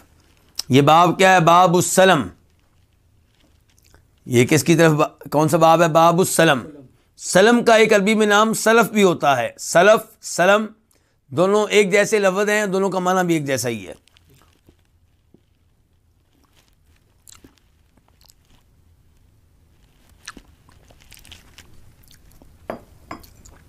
یہ سلم کیا بیع ہوتی ہے؟ سلم میں یہ ہوتا ہے کہ آپ ایڈوانس پیسے دیتے ہیں, پیشگی پیسے دیتے ہیں, اور چیز جس کے پیسے دے رہے ہوتے ہیں وہ آپ کو بعد میں ملتی ہے. تو سوال یہ کہ کیا ایسا کرنا جائز ہے؟ تو اس کا جواب جو آیا ہے وہ اس حدیث میں آیا ہے. آئیے وہ حدیث پڑھتے ہیں. تو باب نمبر کیا ہے؟ 25, باب السلم. اور آگے حدیث کیا ہے؟ 1307, 1307 قاف. اس حدیث کے بیان کرنے پہ اتفاق ہے کس کا؟ امام بخاری کا اور امام مسلم کا. عن ابن عباس رضی اللہ عنہما, روایت ہے کس سے؟ جناب عبداللہ ابن عباس رضی اللہ تعالی عنہما سے. کیا روایت ہے کہ قال, وہ کہتے ہیں, قادم النبی صلی اللہ علیہ وسلم المدینہ, کہ نبی علیہ السلام مدینہ تشریف لائے, یعنی کہ مکہ سے مدینہ آئے. وَهُمْ يُسْرِفُونَ بِالتَّمْرِ السَّنَتَيْنِ وَالثَّلَاثِ. جب آپ مدینہ تشریف لائے تو صورتحال کیا تھی؟ واو حالیہ ہے. جبکہ وہ کون؟ مدینہ والے. یسرفون وہ پیشگی رقم ادا کر دیا کرتے تھے. بالتمری پیشگی رقم کس کے لیے؟ کھجوروں کے لیے. السنتین والثلاث 2 سالوں کے لیے اور 3 سالوں کے لیے. 2 سالوں کے لیے اور 3 سالوں کے لیے. یعنی کہ قیمت دی جا رہی ہے 2 سال پہلے کہ آپ یہ قیمت لے لیں اور 2 سال کے بعد میں آپ سے 100 کلو مثال کے طور پہ کیا لوں گا؟ کھجوریں لوں گا. اتنی کھجوریں ہوں گی، کھجوروں کا نام یہ ہوگا، کوالٹی یہ ہوگی، معیار یہ ہوگا، ہر چیز طے کر لی جاتی تھی. تو یہ کہتے ہیں عبداللہ بن عباس کہ نبی علیہ السلام مدینہ آئے جب کہ وہ لوگ سلف کیا کرتے تھے، سلف کیا کرتے تھے بالتمری کھجوروں کے معاملے میں، السنتین 2 سالوں کی میعاد پہ، والثلاث اور 3 سالوں کی میعاد پہ. فقال تو آپ علیہ السلام نے فرمایا من اسلف فی شیء جو کسی چیز میں بیع سلف کرے. بیع سلف کا مطلب کیا ہے؟ کہ پیشگی رقم ادا کرے. ففی کیل معلوم تو وہ بیع سلف کرے متعین اور مقرر ماپ میں، ووزن معلوم اور متعین اور مقرر وزن میں، تول میں، الی اجل معلوم اور مقررہ وقت تک. طے ہونا چاہیے کہ میں پیشگی پیسے دے رہا ہوں اور آپ مجھے سامان کب دیں گے بتائیں، ابھی کس مہینے میں کس تاریخ کو دیں گے آپ. اس سے پہلے تو دے سکتے ہیں، اس کے بعد نہیں. اور ایسے ہی یہ طے ہو جائے کہ گندم یا کھجوریں ملیں گی 2 سال کے بعد، لیکن کتنی؟ اس کی مثال آج کل آپ یوں سمجھ سکتے ہیں کہ آپ کسی کسان سے بات کر لیتے ہیں، آپ اس کو کیا دیتے ہیں؟ پیسے. 100 کلو گندم کے، تو یہ جائز ہے. بس طے ہو جائے کون سی گندم اور کتنے کلو اور کب ملے گی، اس میں کوئی حرج نہیں ہے. لیکن یہاں پہ ایک سوال اٹھتا ہے جس کا ابھی میں تذکرہ کرتا ہوں.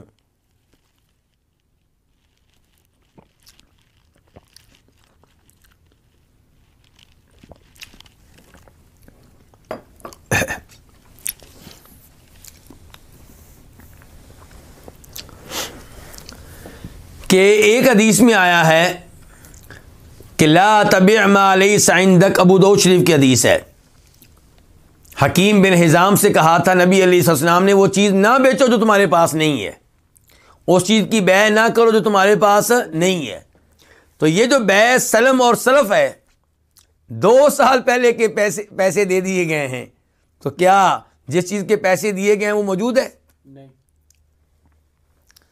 وہ تو پیدا ہوگی 1.5 سال کے بعد، 2 سال کے بعد.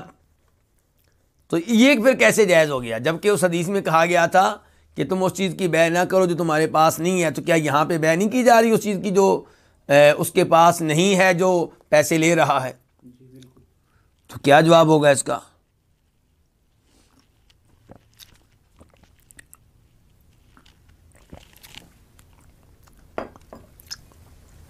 اس کا جواب یہ ہے، میں آپ کی توجہ چاہوں گا. اس کا جواب یہ ہے کہ جس حدیث میں آپ نے کہا ہے کہ اس چیز کی بیع نہ کریں جو تمہارے پاس نہیں ہے، اس کا ایک مطلب یہ ہے کہ وہ خاص چیز جو آپ کے پاس نہیں ہے کسی اور کے پاس ہے، اس کی بیع نہ کریں یہ سوچ کر کہ میں اس سے خرید کے اس کو بیچ دوں گا. اور بیع سلم میں یہ نہیں کہا جا رہا کہ وہ گندم، یہ کہا جا رہا ہے کہ اتنی کلو اور ایسی ایسی گندم چاہیے، جہاں سے بھی آئے جدھر سے بھی آئے.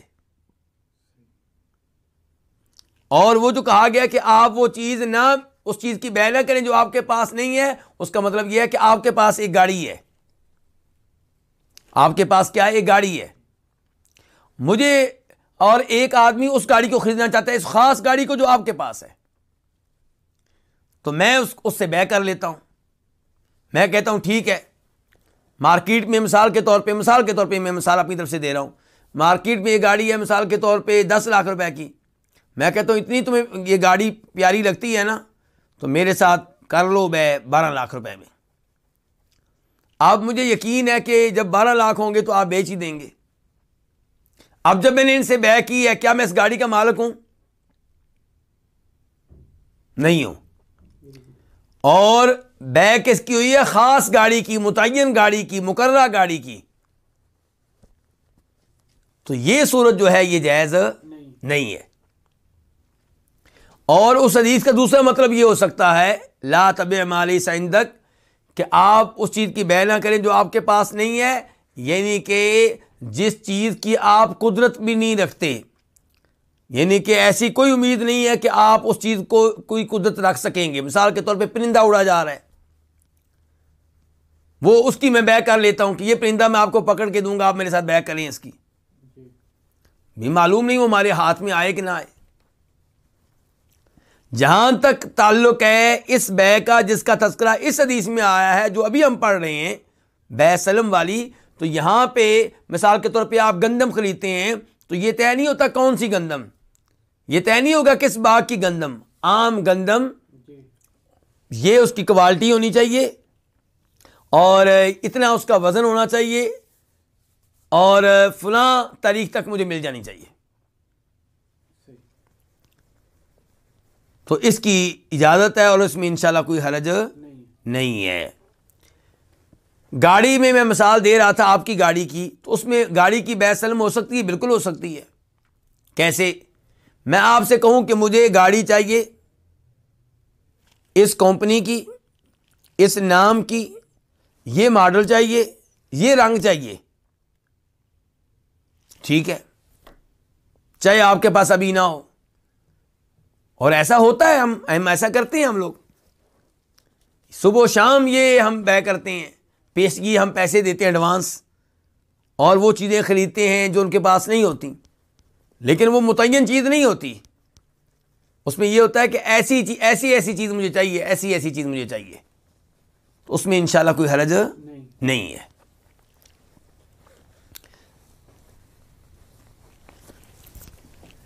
چلیں جی، تو یہ ہے جی بے سلم، اور اس کا دوسرا نام کیا؟ بے سلف. اب ہم آتے ہیں باب نمبر 26 کی طرف. باب الشفعہ. یہ کس کے بارے میں باب ہے؟ کس کے بارے میں ہے؟ شفعہ کے بارے میں.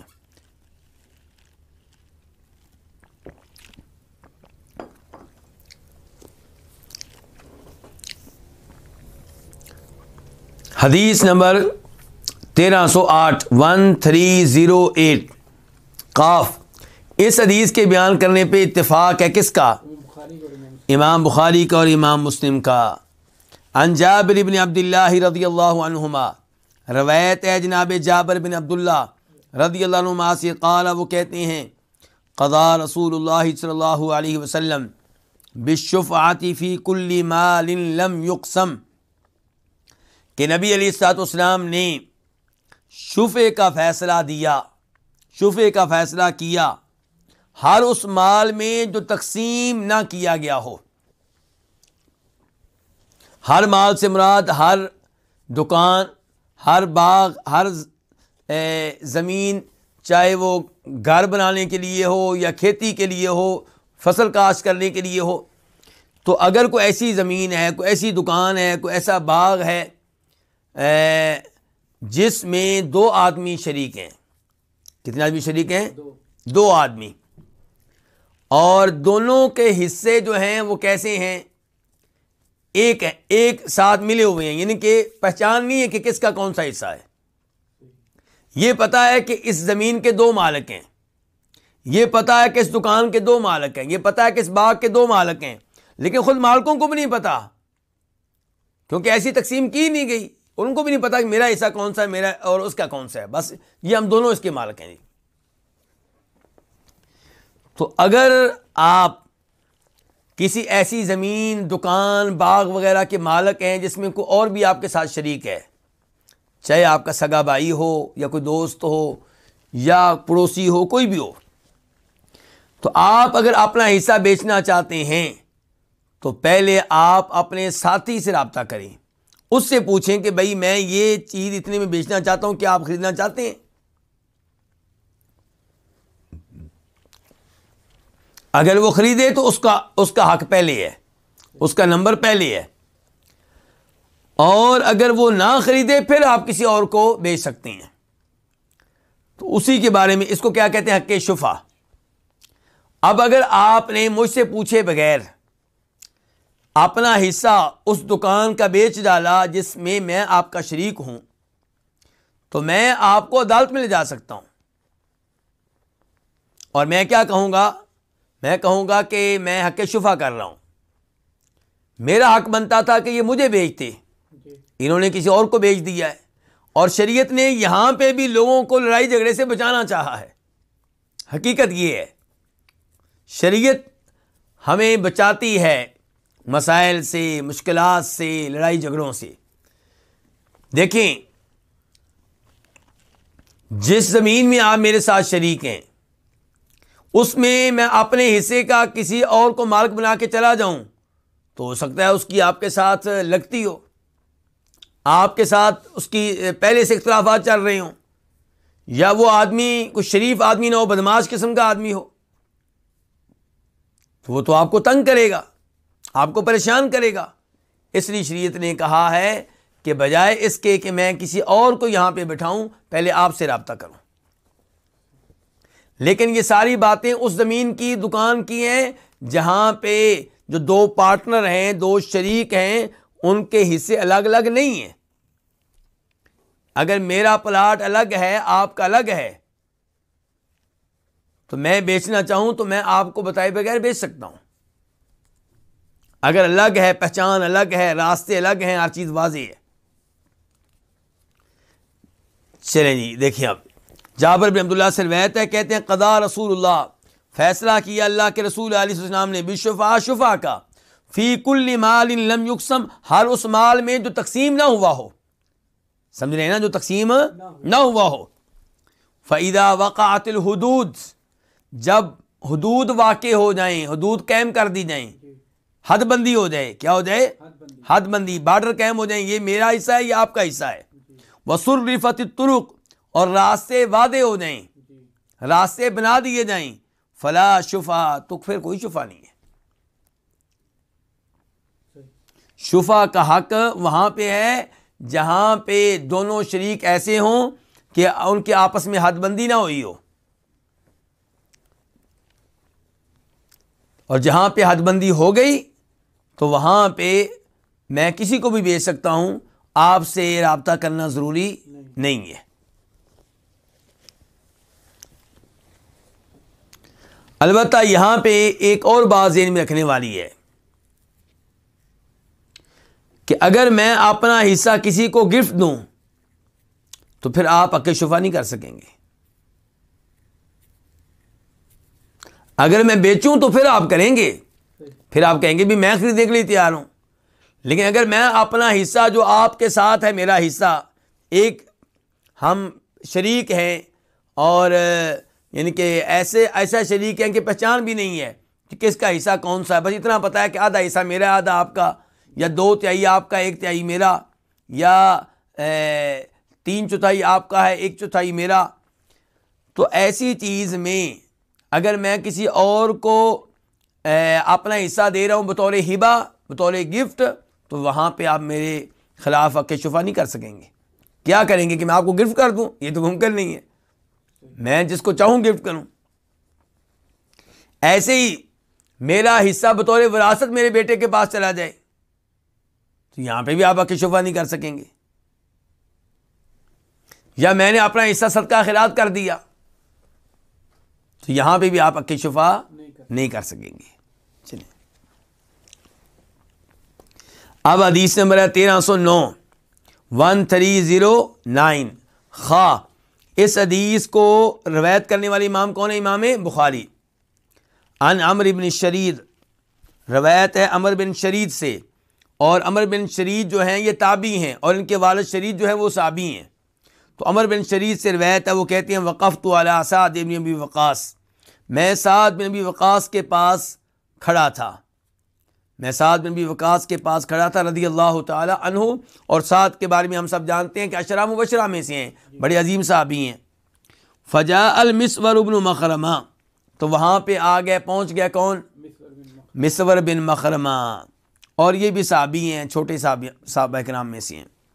فوضع یدہ علی احدی منکبیہ، تو انہوں نے اپنا ہاتھ میرے دو کندھوں میں سے ایک پہ رکھ دیا، ادھر یا ادھر رکھ دیا۔ یہ کون کہہ رہے ہیں؟ عمر بن شرید کہہ رہے ہیں۔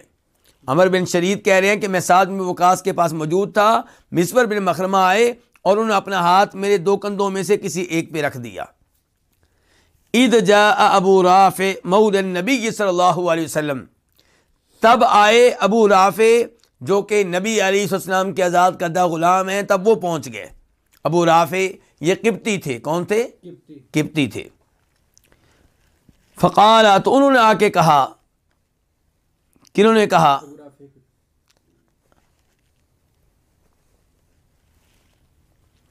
نہیں، ابو رافع نے نہیں کہا، یعنی کہ ابو رافع بھی پہنچ گئے تو کہا مسور نے، کس نے کہا ہے؟ مسور بن مخرمہ نے کہا۔ مسور بن مخرمہ نے کہا یا سعدو، اے سعد، ابتع منی بیتی فی دارک، مجھ سے میرے وہ دو گھر خرید لیں، فی دارک، جو آپ کے محلے میں ہیں یا آپ کی حویلی میں ہیں۔ یعنی کہ مسور جناب سعد سے کہہ رہے ہیں کہ میرے دونوں مکان آپ خرید لیں۔ فقال سعد، تو سعد نے کہا واللہ ما ابتعہما، اللہ کی قسم میں یہ نہیں خریدوں گا، یہ دونوں مکان میں نہیں خریدوں گا، میری کوئی دلچسپی نہیں ہے، میں نہیں خریدنا چاہتا۔ فقال المسور، تو مسور نے کہا واللہ لتبتاعنہما، اللہ کی قسم تم ان کو خریدو گے، یعنی کہ تمہیں خریدنا ہوگا، تم خریدو ان کو۔ فقال سعد، تو سعد نے کہا واللہ لا ازید علی 4000 منجمۃ او مقطعہ، جناب سعد کہنے لگے اللہ کی قسم میں 4000 سے زیادہ نہیں دوں گا، اور 4000 بھی کیسے دوں گا؟ منجمہ او مقطع، قسطوں کی شکل میں۔ لفظ دو ہیں، راوی کو شک ہے کہ آپ کہ جناب سعد نے منجمہ کہا تھا یا مقطع کہا تھا، لیکن معنی دونوں کا ایک ہی ہے۔ کیا معنی ہے؟ قسط وار، آہستہ آہستہ، یعنی کہ نقدن نہیں قیمت ملے گی، اور ملے گی بھی کتنی؟ 4000 صرف۔ یہ سعد کہہ رہے ہیں رضی اللہ تعالی عنہ، کہا واللہ اللہ کی قسم لا ازیدک علی 4000، میں آپ کو 4000 سے زیادہ نہیں دوں گا، اور یہ 4000 بھی کیسے؟ منجم اور مقطع، قسطوں میں۔ قال ابو رافع،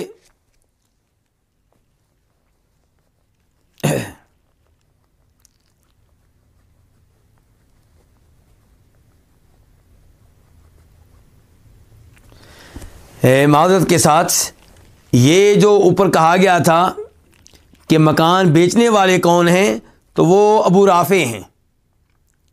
مکان بیچنے والے کون ہیں؟ ابو رافع ہیں۔ اور مسور جو ہیں وہ یعنی کہ تائید کر رہے ہیں، مسور کیا کر رہے ہیں؟ تائید کر رہے ہیں۔ فقال اچھا اب دیکھیں، یعنی کہ آپ دیکھیں کہ ابو رافع آئے تو انہوں نے کہا کہ اے سعد، ابو رافع نے کہا کہ اے سعد مجھ سے میرے وہ دو مکان خرید لیں جو کہاں پہ ہیں؟ فی دارک، آپ کے محلے میں یا آپ کی حویلی میں۔ فقال سعد، تو سعد نے کہا واللہ ما ابتعہما، میں ان کو نہیں خریدوں گا۔ فقال المسور، مسور نے کہا اللہ کی قسم تم ان کو خریدو گے۔ اس کا مطلب یہ ہے کہ مسور کیا کر رہے ہیں؟ ابو رافع کی تائید کر رہے ہیں۔ فقال سعد، تو سعد نے کہا واللہ لا ازیدک علی 4000 منجمہ او مقطعہ، کہ اللہ کی قسم میں 4000 سے زیادہ نہیں دوں گا، اور وہ بھی کیسے؟ قسط وار۔ قال ابو رافع، تو ابو رافع نے کہا لقد اعطیت بها 500 دینار، کہ مجھے ان کے بدلے میں 500 دینار ملے ہیں. 500 دینار مجھے مل رہے تھے, قیمت اس کی 500 دینار لگائی گئی ہے, یہ پیشکش مجھے آئی ہے. ولولا انی سمعت النبی صلی اللہ علیہ وسلم یقول, اگر یہ بات نہ ہوتی کہ میں نے نبی علیہ السلام سے سنا ہے کہ آپ فرما رہے تھے الجار احق بثقبہ, پڑوسی اپنے قرب کی وجہ سے زیادہ حقدار ہے. تو اگر یہ حدیث نہ ہوتی تو ما اعطیتک, میں تمہیں نہ دیتا ہا یہ مکان باربعۃ آلاف 4000 درہم میں, وانا اعطی بہا 500 دینار, جبکہ مجھے ان کے بدلے میں 500 دینار مل رہے ہیں. فاعطاها ایاہ, تو پھر ابو رافع نے وہ مکان ان کو دے دیے, کن کو؟ جناب سعد کو رضی اللہ تعالی عنہ. اب ابو رافع کہہ رہے ہیں کہ مجھے تو ان کے بدلے میں 500 دینار مل رہے تھے اور آپ صرف 4000 درہم مجھے دینا چاہتے ہیں, تو میں نے آپ کو یہ مکان بیچنا نہیں تھا اتنی کم قیمت پہ, لیکن میں اس لیے بیچ رہا ہوں کہ نبی علیہ السلام نے ارشاد فرمایا تھا کہ پڑوسی زیادہ حقدار ہے کس کا؟ اپنے قرب کا, اپنے قرب کی وجہ سے. اچھا, یہاں پہ ایک سوال اٹھتا ہے. اب سوال کیا ہے کہ پچھلی حدیث میں آیا تھا کہ شفع اس مال میں ہے جو تقسیم نہ ہوا ہو, ایسے ہی ہے, اور آپ نے کہا تھا جب حد بندی قائم ہو جائے, راستے واضح ہو جائیں تو پھر کوئی شفع نہیں ہے. اور یہاں پہ ابو رافع کا جو مکان ہے وہ تو الگ ہے, اور حدیث بھی کیا پڑھ رہے ہیں؟ پڑوسی والی. اس کا مطلب ہے کہ پڑوسی بھی حق شفع کر سکتا ہے, حالانکہ میرا مکان واضح ہے کہ یہ میرا ہے, میرے پڑوسی کا واضح ہے کہ یہ اس کا ہے, حد بندی قائم ہے, صورتحال بالکل واضح ہے, مال تقسیم شدہ ہے, ایسا نہیں جو تقسیم نہیں ہوا. پچھلی حدیث میں کہا گیا تھا کہ شفع اس مال میں ہے جو تقسیم نہیں ہوا, اور پڑوسیوں کا مال جو ہوتا ہے اس میں تو تقسیم ہوئی ہوتی ہے, تو کیا وہاں پہ بھی حق شفع ہو سکتا ہے؟ تو صحیح بات یہ ہے کہ وہاں پہ حق شفع نہیں ہوتا. تو پھر جواب سوال اٹھے گا کہ اس حدیث میں تو صاف صاف آیا ہے. تو دونوں حدیثوں کو آپس میں جمع کرتے ہوئے, ایک کو دوسری کی روشنی میں سمجھتے ہوئے ہم کہیں گے کہ یہاں جو پڑوسی کی بات ہو رہی یہ وہ پڑوسی ہے جو اپنے پڑوسی کے ساتھ شریک ہے. اس پڑوسی سے مراد وہ پڑوسی ہے جو اپنے پڑوسی کے ساتھ کیا ہے؟ شریک ہے. یعنی کہ جو شراکت دار ہیں وہ پڑوسی مراد ہیں. یہ عام پڑوسی مراد نہیں ہے. وہ پڑوسی مراد نہیں ہے کہ جس کے گھر کی حد بندی الگ سے موجود ہے اور راستے وغیرہ بھی واضح ہیں, وہ مراد نہیں ہے. وہ پڑوسی مراد ہے جس کے ساتھ اس کا پڑوسی شریک ہے. تو اس کے بارے میں کہا ہے نبی علیہ الصلوۃ والسلام نے کہ وہ اپنے قرب کی وجہ سے زیادہ حقدار ہے. تو بہرحال یہاں پہ دیکھیے کہ صحابہ کرام رضوان اللہ علیہم اجمعین کس قدر احترام کیا کرتے تھے نبی علیہ السلام کی احادیث کا, کہ آپ کی احادیث پہ عمل کرنے کی خاطر وہ مالی نقصان بھی برداشت کر لیا کرتے تھے. اور جیسے انہوں نے اللہ رب العزت کی راہ میں خون قربان کیا, بیٹے قربان کیے اور دیگر اپنے مفادات قربان کیے, ایسے ہی آپ کی احادیث پہ عمل کرتے ہوئے انہوں نے اپنا مال بھی قربان کیا. تو اس میں ہمیں بھی سبق ملتا ہے کہ نبی علیہ السلام کی حدیث پہ عمل کرتے ہوئے یہ نہیں دیکھنا چاہیے کہ مجھے نقصان کتنا ہو رہا ہے. لوگ کہتے ہیں سود کی نوکری چھوڑ دوں گا لیکن مجھے کوئی تنخواہ تو پھر اچھی ملے کسی اور جگہ سے, میں شراب کا کاروبار چھوڑ دوں گا لیکن مجھے کوئی اچھا کاروبار تو ملے. نہیں, ایسا نہیں ہے. آپ حرام جو کام کر رہے ہیں سود کا وہ چھوڑیں, شراب کی دکان آپ بند کریں, اور اس کے بعد آپ حلال رزق تلاش کرنے کے لیے محنت کریں اور اللہ تعالیٰ سے خیر کی امید رکھیں. اللہ تعالیٰ آپ کو رزق دے گا. اور ہو سکتا ہے کہ شروع میں ازمائشیں آئیں, تو صحابہ کرام پہ بھی تو ازمائشیں آئی تھیں. کون سا یہ ہے کہ جو ایمان لے کر آئے فوراً ان کو دودھ کی نہریں مل گئی تھیں اور درم و دینار کی ان کے اوپر بارش ہو گئی تھی؟ ایسا تو نہیں ہوا تھا. قربانیاں دیتے ہوئے ان کی ایک زندگی گزری اور آخر میں جا کے ان کے حالات دنیا میں بھی اچھے ہوئے اور آخرت میں ان کو جنت ملنی ہے. تو اللہ کے دین کے لیے قربانی دینا پڑتی ہے. جیسے یہاں پہ قربانی دی ہے ابو رافع رضی اللہ تعالی عنہ نے۔ اللہ رب العزت سے دعا ہے کہ اللہ رب العزت ہمیں نبی علیہ السلام کی حدیث صحیح معنوں میں سمجھنے کی توفیق عنایت فرمائے اور ان کے اوپر عمل پیرا ہونے کی توفیق عنایت فرمائے۔ وآخر دعوانا ان الحمد للہ رب العالمین۔